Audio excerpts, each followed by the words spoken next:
Hey guys, स्वागत है आपका मेरे YouTube channel exam point of view पर। तो यार आज हम पढ़ेंगे कैल्शियम, जो कि बहुत इंपॉर्टेंट है। ये आ सकता है 5 मार्क्स के अंदर भी, 15 मार्क्स के अंदर भी। ठीक है, तो ये आप समझ सकते हो कितना इंपॉर्टेंट हो गया अगर मैं 15 मार्क्स के अंदर कह रहा हूँ तो। स्टार्ट करने के पहले यार, अगर आप ये नोट्स चाहते हो या अदर नोट्स चाहते हो अदर 3 सब्जेक्ट्स के, तो आपको जो है मैंने लिंक डिस्क्रिप्शन में प्रोवाइड की हुई है, आप वहाँ से जाके चेक कर सकते हो। तो यार स्टार्ट करते हैं। कैल्शियम कैल्शियम यार जो है मोस्ट अमेंडेंट है among the minerals in the body. This is all we know. Calcium total content 1 से 1.5 केजी होता है, जिसमें से 99% जो है टीथ एंड बोन्स में रहता है। 1% जो है आउटसाइड स्केलेटल टिश्यू या muscles wide variety of functions को परफॉर्म करता है। अब इसके फंक्शंस के बारे में बात कर लेते हैं यार।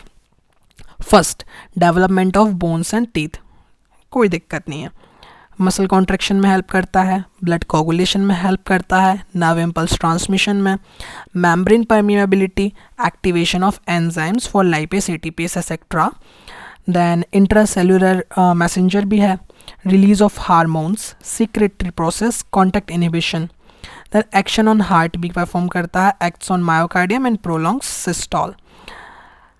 कैल्मोडोलिन mediated action of calcium dipositive. Secretory process में बात करें अगर, तो endocytosis and exocytosis, release of hormones में parathyroid hormone and thyrocalcitonin. Contact inhibition, आपने कैंसर के टाइम पे पढ़ा होगा कि इन cancerous cells contact inhibition lost कर देते हैं, जिसके कारण कैंसर हो जाता है फाइनली। तो contact inhibition believe to be involve in cell to cell contact. Cell to cell contact बहुत ज़रूरी है to keep your body cells in a proper growth. अब बात करते हैं इसके डाइटरी रिक्वायरमेंट्स की, जो हम सब में बात करते हैं। अडल्ट की अगर मैं बात करूं तो 500 मिलीग्राम पर डे चाहिए पड़ता है, चाइल्ड में 1000 एंड प्रेगनेंसी में 1500। अगर आप अडल्ट का याद रख पा रहे हो तो इनफ है एग्जाम के लिए। सोर्सेज की अगर मैं बात करूं तो रिसोर्सेज है इसका milk and milk products. Good sources की अगर बात करूं तो vegetable, fish, egg yolk etcetera. Absorption हमने आयरन में भी पढ़ा था, तो ऑब्वियसली इधर भी पढ़ेंगे। तो duodenum by energy dependent active process. अब यह फैक्टर्स अफेक्टिंग की अगर मैं बात करूं कैल्शियम एब्जॉर्प्शन में, तो vitamin D through its active form calcitriol induces the synthesis of calcium binding protein in the intestine epithelial cells and promotes calcium absorption. Vitamin D हमने वीडियो बनाई हुई है, आप उसको देख लीजिए, you will understand it. Parathyroid hormone increases calcium absorption by increasing calcitriol. Acidity help करती है इंक्रीज इन एब्जॉर्प्शन में। Lactose promotes calcium intake by intestinal cells. Amino acid lysine और आर्जिनिन जो है वो भी फैसिलिटेट करते हैं कैल्शियम का एब्जॉर्प्शन। अब यार हमने इसकी बात कर ली है ना, अब बात करेंगे फैक्टर्स इनहिबिटिंग की। फाइटेट एंड ऑक्सलेट जो है इनहिबिट करेंगे, हाई फोस्फोरस भी इनहिबिट करेगा। बेस्ट रेशियो हमने फोस्फोरस की जो वीडियोस में भी बात करी है 1:2 to 2:1 होना चाहिए for the best absorption of calcium और phosphorus. High fatty acids forms calcium soaps. Alkaline condition decrease करती हैं, स्टीयाथोरिया भी डिक्रीज करता है। प्लाज्मा कैल्शियम की बात करें तो यार 9 to 11 मिलीग्राम होता है पर डेसीलीटर, जिसमें से भी 50% जो है वो आयोनाइज्ड होता है, 40% प्रोटीन बाउंडेड होता है नॉन डिफ्यूजिबल, 10% जो होता है कैल्शियम कॉम्प्लेक्स विथ फोस्फेट या HCO4 एक्सेट्रा। अब बात करते हैं factors regulating plasma calcium level. तो क्या हो रहा है, कैल्सिटोनिन जो है, ठीक है, तो थायराइड ग्लैंड ने रिलीज करा तुम्हारा कैल्सिटोनिन। अब कैल्सिटोनिन क्या करेगा, reduces CA dipositive uptake in kidney and stimulate CA dipositive deposition in bones. तो कैल्सिटोनिन रिलीज क्यों हो रहा है, जब भी हमारी बॉडी में कैल्शियम का हाई लेवल होगा तो थायराइड ग्लैंड को स्टिमुलेशन जाएगा कि भैया तू अब कैल्सिटोनिन रिलीज कर, एंड कैल्सिटोनिन फर्दर ये दो एक्शन परफॉर्म करेगा। अब अगर जस्ट मान लो कि कैल्शियम लेवल लो हो जाता है तो क्या होगा, पैराथायरॉयड ग्लैंड जो है रिलीज करेगा parathyroid hormone. Parathyroid hormone 3 function करेगा, increases calcium dipositive uptake in the intestine, increases calcium dipositive uptake in kidney, stimulates calcium dipositive release. तो इस कारण से प्लाज्मा में कैल्शियम का लेवल बढ़ जाएगा। अब जो ये मैंने बातें आपको समझाई हैं, आप इजीली इसको लिख सकते हो। ऑल राइट, अब अगली बात अगर मैं करूं एक्सक्रीशन ऑफ कैल्शियम, तो पार्टली थ्रू किडनी होता है लगभग 10 मिलीग्राम पर decilitre. Through faeces is continuous and increases during vitamin D deficiency. अब बात कर लेते हैं यार डिसीज स्टेट में।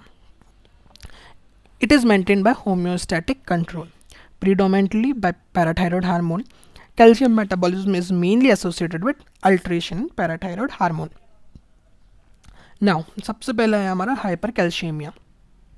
क्या होता है, जब इंक्रीज पीटीएच होगा तो ऑब्वियस सी बात है ज़्यादा से ज़्यादा कैल्शियम एब्जॉर्ब होगा, तो पैरा हाइपरथायरॉयडिज्म का केस बन जाएगा। Elevation in serum calcium level normal 9 to 4 milligram पर डेसीलीटर से अगर ज़्यादा होता है तो उसमें हम हाइपर कैल्शियमिया बोलते हैं। Decrease in serum phosphate and active alkaline phosphatase activities are also found in it. Increased secretion of calcium calcium is to phosphorus, often resulting in renal calculi. जब increased secretion होगा, जब obvious सी बात है body में ज़्यादा होगा अगर calcium, तो वो एक्सक्रीट होगा किसके थ्रू, यूरिन के थ्रू, तो रीनल कैल्कुलाई का फॉर्मेशन हो जाता है। The determination of ionize serum calcium is more useful for diagnosis of hypercalcaemia.